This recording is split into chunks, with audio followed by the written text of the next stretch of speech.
Good morning. Okay, this morning is a Holocaust morning. I found out I scheduled something wrong. I found out my daughter's not picking up the dog this morning. I found out that uh, the $4,000 uh, propane heater we put in yesterday isn't working, and the inspector's coming, and so the guy came to fix it. Hi. And so here I am in Facebook Live with a whole set of factors that are not user friendly, and to add to the entire phenomenon of what's occurring, my computer froze, and I couldn't get on my on my computer. So it led me to have a conversation about stress markers, because I think that there's a lot happening right now that's stressful. And I really made a commitment to myself. I don't remember when, I think I even talked about it on Facebook Live, that I was going to not get stressed. And I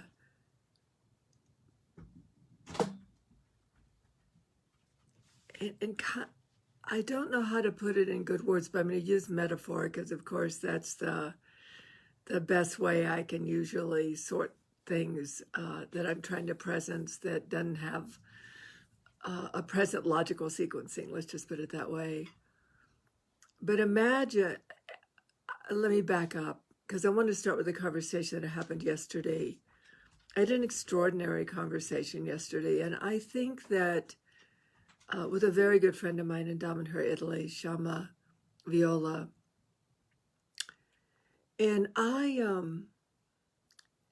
have come to believe, although I've found it true most of my life, that when these events happen where we get an aha or an awakening, it's like then we get to try it out. It can't just be an insight. It can't just be an aha. We have to go into self-study and self-discipline around, self-study and self-training about something.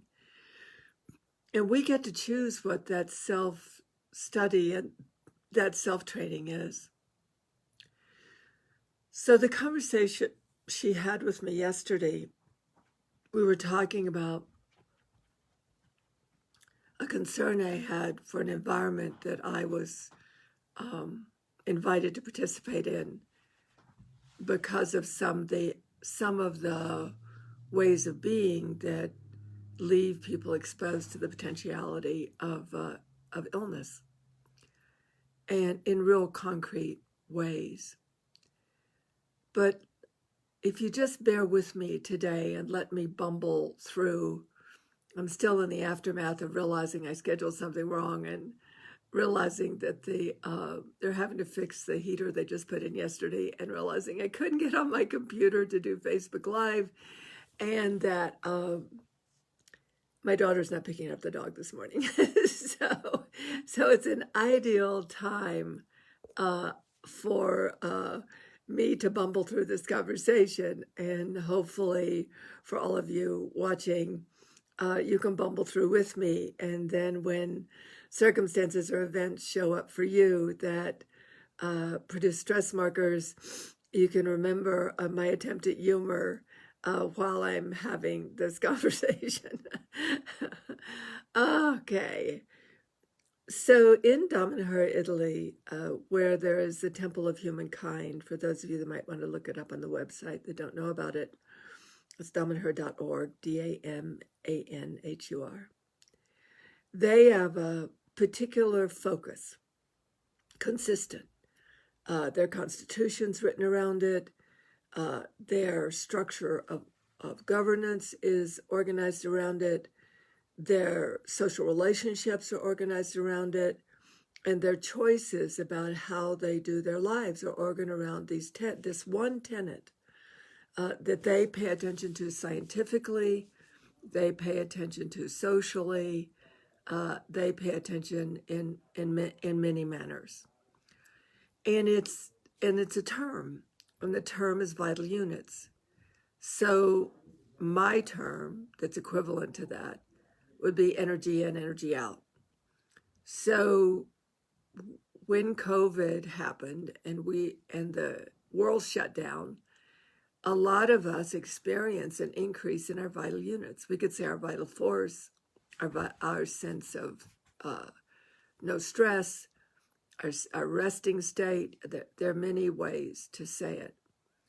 But for the Popolo, which is the people, that's my dog talking about not being able to get to the man who's talking to C about the propane heater. So we just have to include Kevin's chat. No, come sit down. Come sit. You're with me. Sit. No, we're not going. And so, but for them, imagine if your life, that you woke up in the morning and it was about gathering vital units. So I like the term better than vital force, because we think of vital force a little bit different than doesn't have a measurement. So what if you woke up in the morning and you were actually thinking about gathering vital units, and you were thinking about very scientifically, you were gathering. It's interesting, I'm getting the WhatsApp thread of the Field of Tantramat while I'm talking. So I know what they're saying on the Field of Tantramat, and I know what I'm saying here. And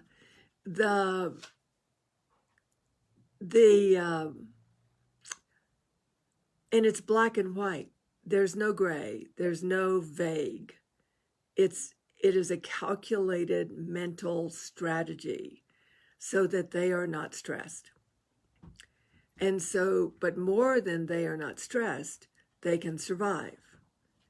And that they have enough vital units that they're monitoring individually and collectively, that they can basically move mountains or survive pandemics or not have a morning like I had and am having so far, and not feel the expenditure that wipes us out and makes us feel fatigued. How did I do? I think I did that pretty well. I'm trying to make this very black and white and not vague, because I think by the end of this conversation, we're all going to get a choice. You don't have to take the choice, but you can at least have a choice. So what fascinated me was in the conversation we were having, as she was talking about right now, that now the Omicron virus is stronger in Europe, in Africa, and other parts of the world, and people are getting sick again, that there's a practice that either she did or they're doing. I didn't quite get the background information correctly, or she was suggesting it. I didn't quite get the context. But here's the practice that either she shared to do, or she did, or they're doing it. And it goes like this. You have a partner, and you say to your partner, or your partner says to you, that'll be easier to do, because I'm going to say it to you. Today, your life is about tending to your vital units. And you are not to do anything or participate in anything that reduces your vital units. Or if you do, that you can then know you will rebuild them in a short period of time. Now, for me, I expanded on the conversation. I do this all the time. I can feel sentiently and vibrationally when my energy field is depleting, and I have things I do to rebuild the depletion, so that I'm only temporarily depleted, not depleted to a point I actually can't build back vital units. And so when I had COVID and Lily died, I got to experience for the first time in a very long time, and I'm still getting to experience it to a much lesser degree, what it's like when my vital force is used to repair my body and repair my life force, basic life force energy that allows my organs and my blood and my oxygen and my heart, all that to work. But imagine being part of a culture that this is the black and white of the culture, that you don't think any other way. That you actually, that's the main thing you think. Like we think when we get up, we got to brush our teeth. Or when we go to bed, we got to brush our teeth. But what if every day was completely about the monitoring your vital units and your choices of your participation and your choices of your engagement were really based on monitoring your vital force? So that's the first piece of the puzzle, first part of the puzzle that I want to bring into the conversation. So the dynamic that I want to bring in next, so let's sort of digest that and breathe that in and just consider the possibility that if we actually had everything be about our vital units and building them and registering how much extra we have. Like I have a lot of extra vital units for the most part.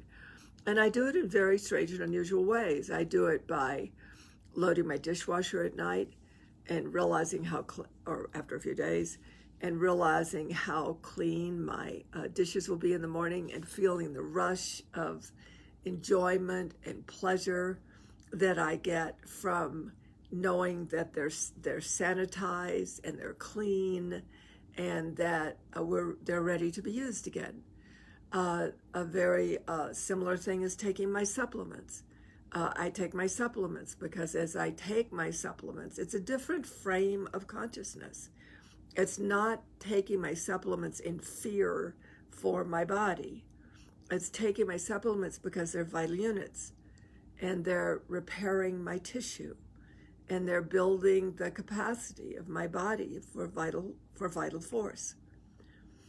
It's not normal for me, so that's why I'm hesitating and kind of bopping through this as best I can, because I'm trying to break it down and unpack it at a level that you may find useful, that you actually might find useful. But for the most part, I want us to be in the confront of what it would be like if our entire way of being was based on building extra vitality, extra vital units for the challenges before us or that are occurring in the day, and recognizing what depletes them so much that we probably shouldn't do those things because we can't build back fast enough and we can't sustain a reservoir of vital units within which to sustain and maintain our health and well-being. And health and well-being are two separate terms. Health means your organs are healthy, and you make sure they stay healthy, that your tissue is healthy, which is also your organs, that your blood is healthy, that your oxygen is healthy, that your skin is healthy, that your hair is healthy. So that's health. Well-being is a sense of calm, a sense of relaxation, a sense of copability, being able to cope, a sense of capacity, a sense of strength and stamina to confront life, and when the vital units build, this is not rocket science. It's not a personality thing. It's not a psychological thing. Because when the vital units build, that's life force energy, that's chi. And you have plenty of fuel to run on. But it's health and well-being. It's not just health, it's well-being. So what Shama shared with me is at this time in Damanhur, they're being very cautious, hypersensitive to their vital units. So the first or second constitutional amendment, or whatever you call it, constitutional tenet in the Constitution of Dominica, because it's a federation. It's actually a country, a federation inside Italy. They gave them their sovereignty. One of the first tenets is not to gossip, first or second, to not gossip, because basically it expels life force energy, units. The other thing that we could look at that expels life vital units is what we see sometimes on Facebook, and what we see now. You'll probably hear the man on the roof, so there's another sound you might pick up on. So what you might also experience is that you will see the upsets and they're doing it to us, and how could they do that to us, and da da da da da. But if you were just thinking in vital units, you could feel the vital units leaving your body. These are units of energy that are literally like little bubbles of energy leaving your body. So they're in a rigor in Damanhur right now that goes something like this, and I may have to say it and then come back and reconfiguring the perception of what I'm saying till I'm clear, that I'm as clear as I can be. But basically, to say, there's Kevin again, to say to another person as their kind of coach or their support person, and then they turn around and support you, is being able to say to them, please take care of your vital units today. Please make yourself priority. Please do not do anything that depletes your vital units. The two ways that your vital units can be depleted, one is to listen to things that make you feel weary, make you feel stressed, make you feel upset, make you feel overwhelmed. And if you do, to pay attention to returning to your calm, ever how you have to do that. Now I'm expanding on what the literal thing she said was. The other is to not, in the seminar I'm doing, they're talking about amygdala hijacks.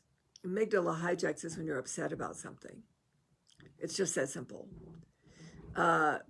And sometimes that upset is masked by thinking it's an opinion, or thinking it's a point of view, or thinking it's a truth. Truth is particularly amygdala hijacking right at this moment, and what each people holds to be truth. But basically, their practice now is don't do anything to deplete another person's vital unit, like gossip. And don't put yourself in situations that deplete your vital units, and learn how to build your vital units back, and to create a reservoir or a structure of day, a structure of activity that literally allow the I have to take a pause for my amygdala hijack. I just had a $4,000 propane heater put in to be replaced. Turns out that pilot light went out also because the vent that goes up to through the ceiling is not high enough for the air from up above not to blow out the pilot light. This was the problem I had with the heater that they passed the inspection of, and I might not have needed to replace a heater at all. So right now in this moment, in public with all of you, I am getting to reset my sense of well-being to include $4,000 that I might not have needed to spend. Notice how you all are reacting to that.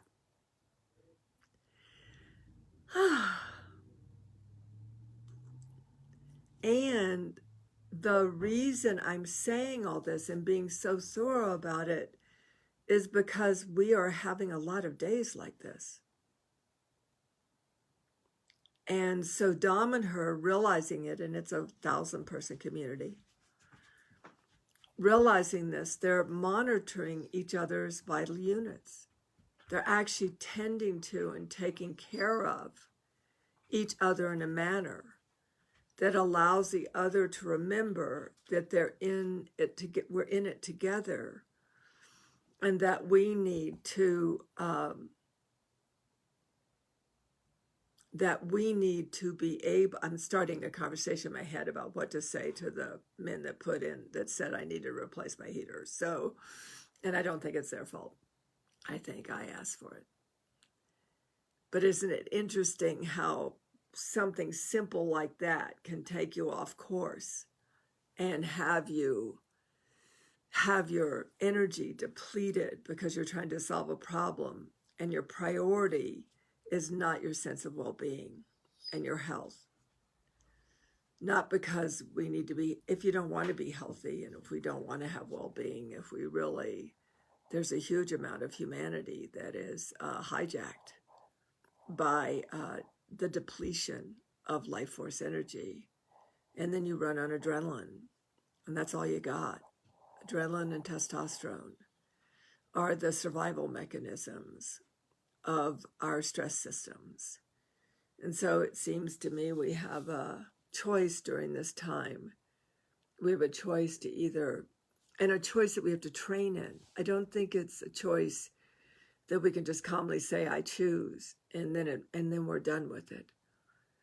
So we have a choice to constantly, first of all, just to restore our vital force, our vital units. Because we're not stupid. We can tell if we have enough vitality for the day. And we can tell it, we say it, we're running on empty. I'm in overwhelm. I don't think I can take another thing. But what if we could get a logic going that said, okay, so what do I do today to maintain myself, at least sustain and maintain myself? Oh, the other thing that builds vital units is the creation exercises. They are the most powerful thing to build back vital units of anything I've ever done, because they reset the activity of your life into being part of the whole. And so you're fed by the life force energy of creation, which is the last part of this conversation. So what is it for each of you to be fed by the life force energy of creation? What is that?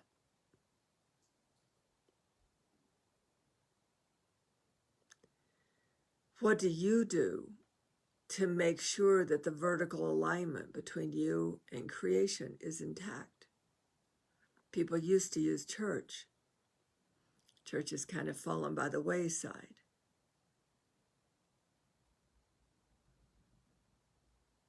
For some. We use family, we use community.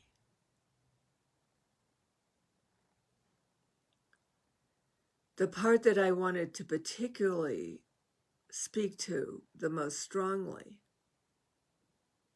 is the fact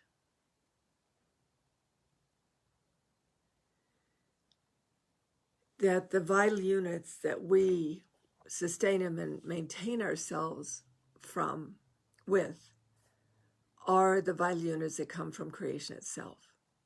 Supplements, bodies.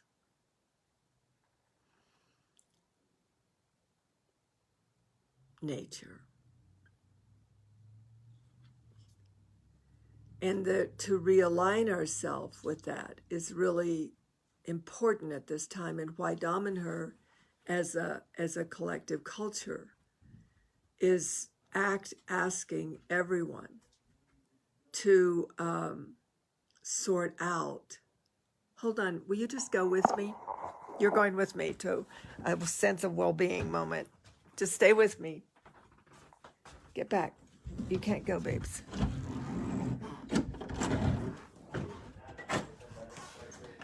Hi. So I'm going to need to talk to somebody, because if that's what had the pilot light go out, the only thing wrong with the other unit was the pilot light kept going out. And so if the problem was really the vent and not the propane heater, I got to talk to somebody about this. So what Lenny installed up there right now, he had to remove the old venting because one, they had put the double wall vent backwards, so you couldn't put anything on there. Right. That venting that you initially had, the original venting, was at a higher. Okay. It was higher up. That's all I needed. Yeah. I'm on a live show, so I needed to calm my amygdala down. Thank you. See, the other thing you do is you get an answer to your question to see if there's really something to be upset about, or if the heater really was bad. Because the vent on the old unit was high enough for the pilot light not to go out, and on this vent it is not.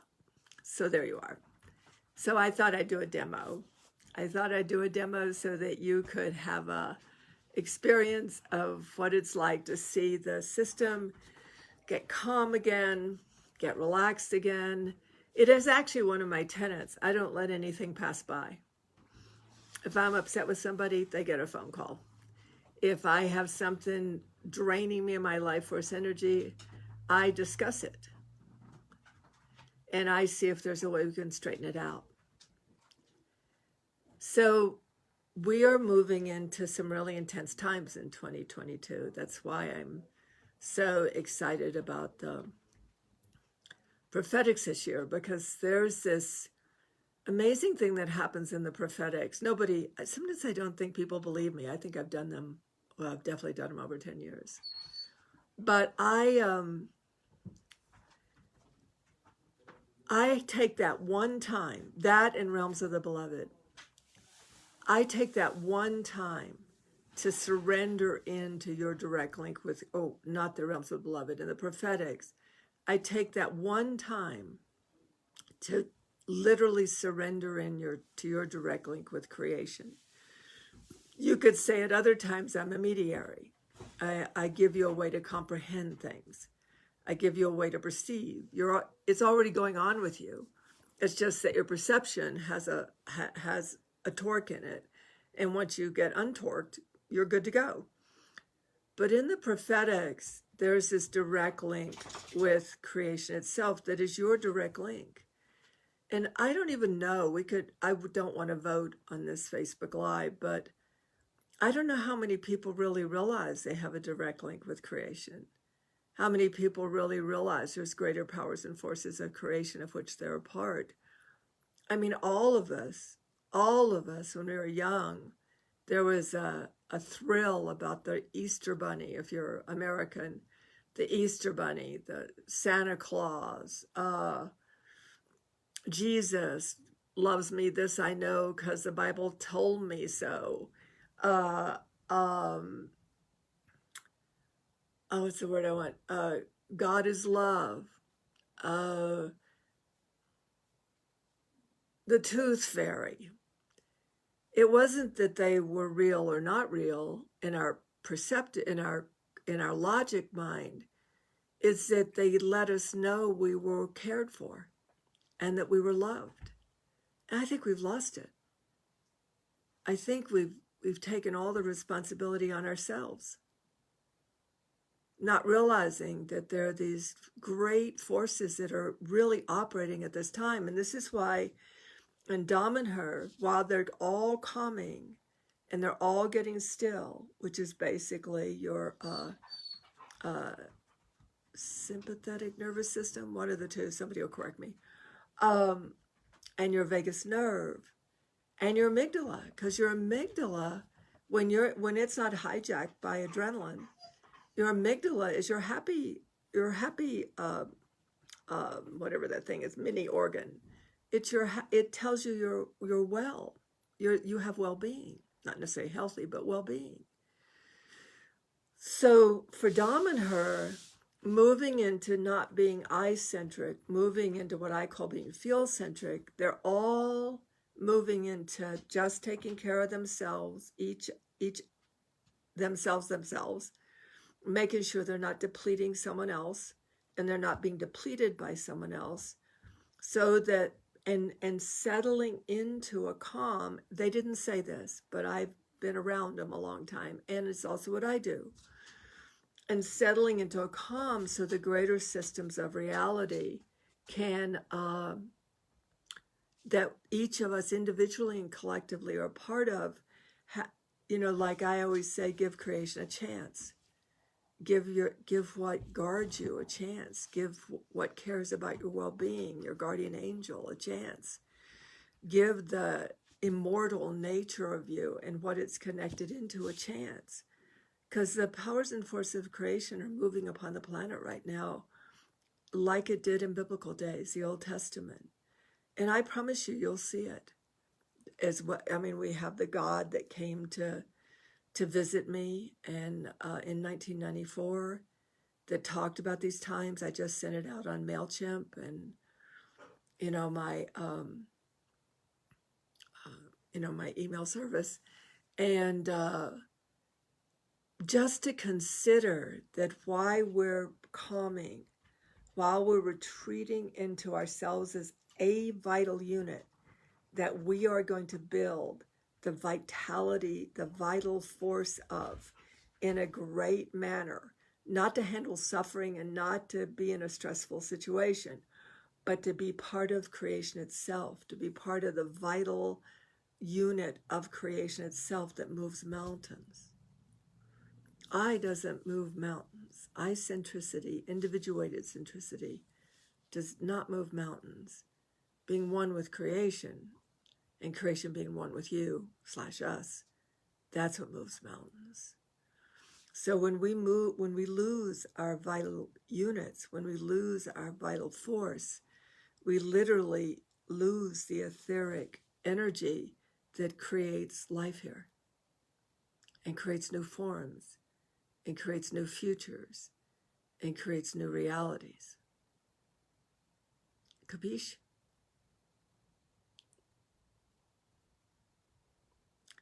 I sat down today thinking about the 2 conversations I had yesterday, one with Shaman, other later on with 2 other people, and how breathtaking it was when especially the second conversation with Sarah and Electra, where we just recentered ourselves.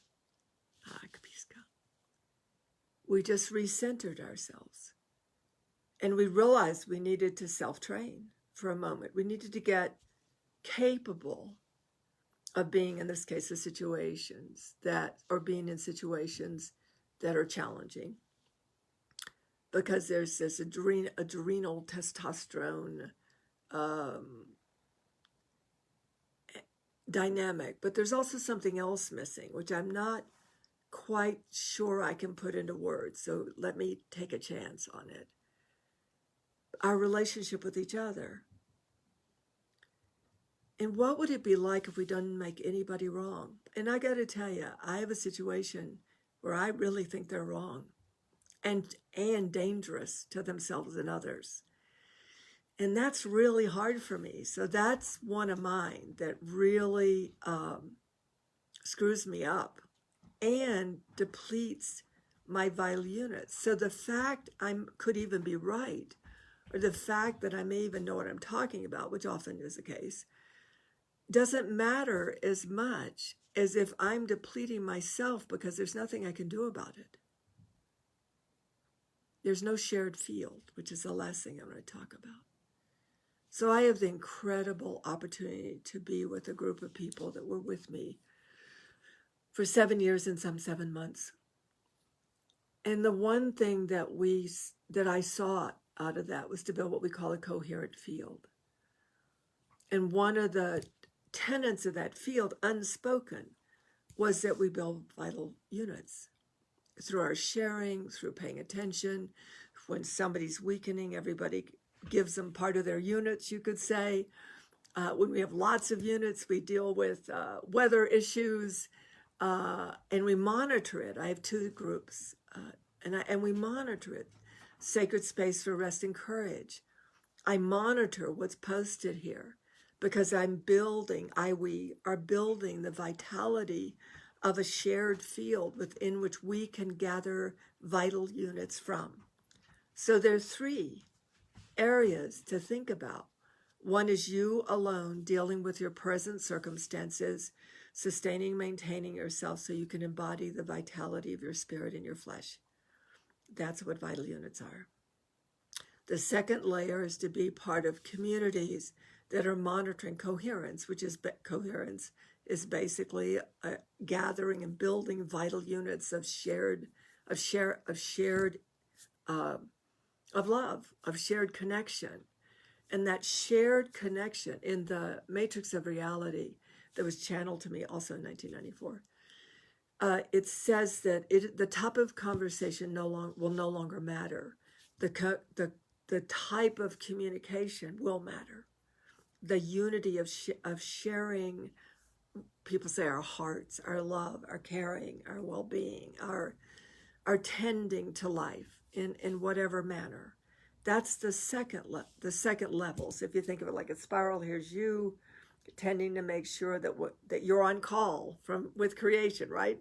And you're building your units so when you're on call, whether it's helping someone, like she went out to help one of the homeless that had fallen last night, it's like she builds her vital units for that. And then the next building of vital units is in a collective, so that when we need to tend to some of our people that either are ill with COVID or there's a hurricane coming right towards them, we can call on that etheric energy of vital life force, and we can move in with the hurricane, and we can move in with the disease, and we can negotiate.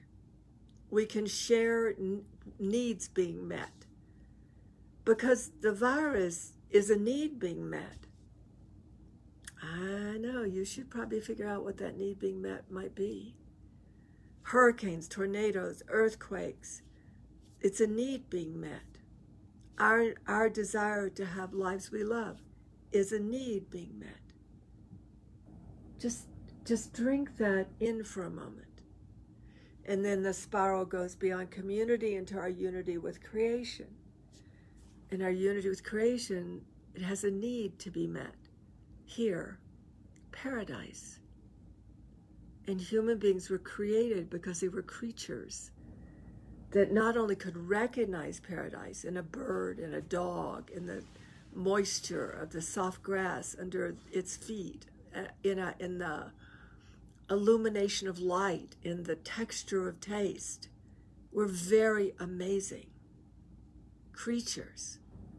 But that if it could survive, if this species, this wondrous, amazing species, could survive what it infiltrated here